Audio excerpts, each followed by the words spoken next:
Hey YouTube, this is Edward Underhill, and I'm here with a LEGO Star Wars review of the Rebel Alliance Battle Pack. This is from, I believe, Star Wars Battlefront, the video game.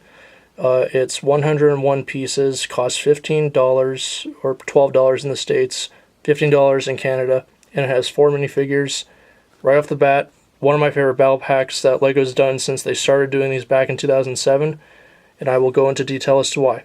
We're going to start off with the minifigures. First off, we got 4 Rebel Alliance soldiers. We got 2 humans. Here's the first one. Pretty much just the same 2 torsos on all these figures. The only thing about them that's different really is the heads.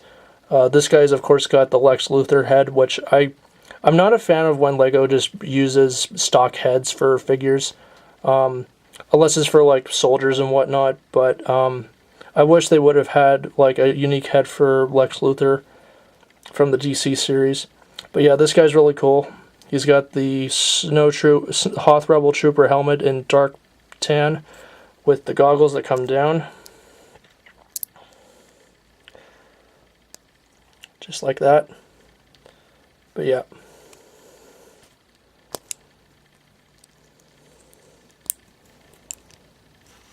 Yeah, really nice figure. Next up we've got the Rodian.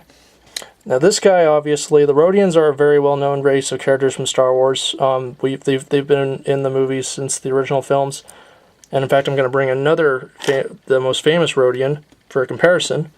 Here we got Giro from the Cantina, the 2014 edition. So you can see their skin tone's very different. He's more sand blue, his sand green, his is more dark green. He's got sort of a brownish color eyes, he's got very blue eyes. And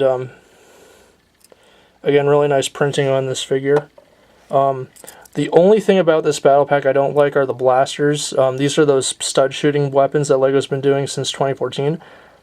They're fine for things like ships, like Green Lantern's jet plane from that DC set that came with Sinestro, Spacesuit Batman, and Green Lantern. For figures, though, I'm not a fan of it, though. I'd rather prefer the blasters. I don't mind it for things like the speeder bike, which I'll show you in a sec, but other than that, not a fan of them. So yeah, that's the Rodian. Next up, we got the second human with his really cool looking helmet, and he's also got a jetpack, which is a 4-piece. You got this little square thing on the back with a print detail on, and then you got the 2 studs which represent the engine exhaust that comes out of it. You could also attach like flames to it if you want to have them like flying or whatever if you're doing stop motion. I do like this face print though. It's been used on a lot of Star Wars figures actually. This I don't mind them reusing on other figures though, because it is really cool. Got the leg printing. He's got the same torso as the Rodian, so you guys have I'll show the back of the Rodian one again. So that's what the back of that one looks like. And last, we have the Giro, which these are these blue-headed, bald aliens that show up in the Cantina in the original Star Wars. Again, for comparison, Cad Bane from the Clone Wars. And I'll take his hat off. So you can see, obviously, this guy's more of a light blue. This guy's Cad Bane's more of a dark blue. I have the other Cad Bane as well from his Season 4 appearance. But I've got this one out right now. The other one's packed away in a box. But obviously very similar, slightly different though, printing on Bane. And again, this guy's got the jetpack as well, which is a 4-piece deal. The square in the center, the main piece, and then the 2 exhaust studs, or the studs represent the exhaust. So yeah, good minifigure selection, very cool. Now we go into the speeder bike, which again, pretty cool build. This is the main part of the set. Now, this is where I don't mind the stud shooters. It's things like this little cannon on the back where you can like, and I'll show why it has that in a sec. But you've got a printed tile on here as well with the gauges and whatnot, and you also got the handlebars.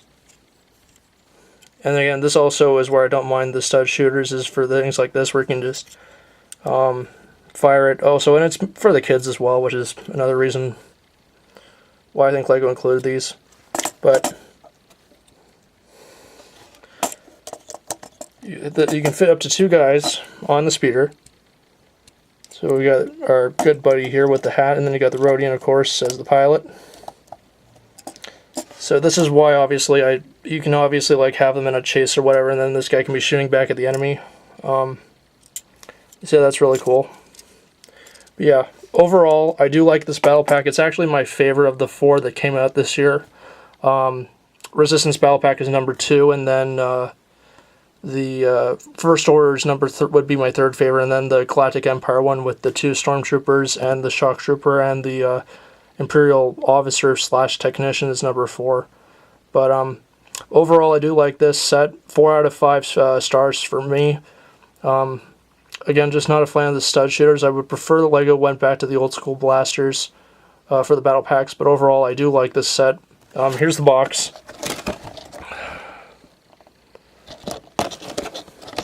With the Kylo Ren box art, which I think might be my favorite box artwork that LEGO's done for Star Wars. So yeah, thank you guys for watching this video. Be sure to like, comment, rate, and subscribe, and I will see you guys in my next video.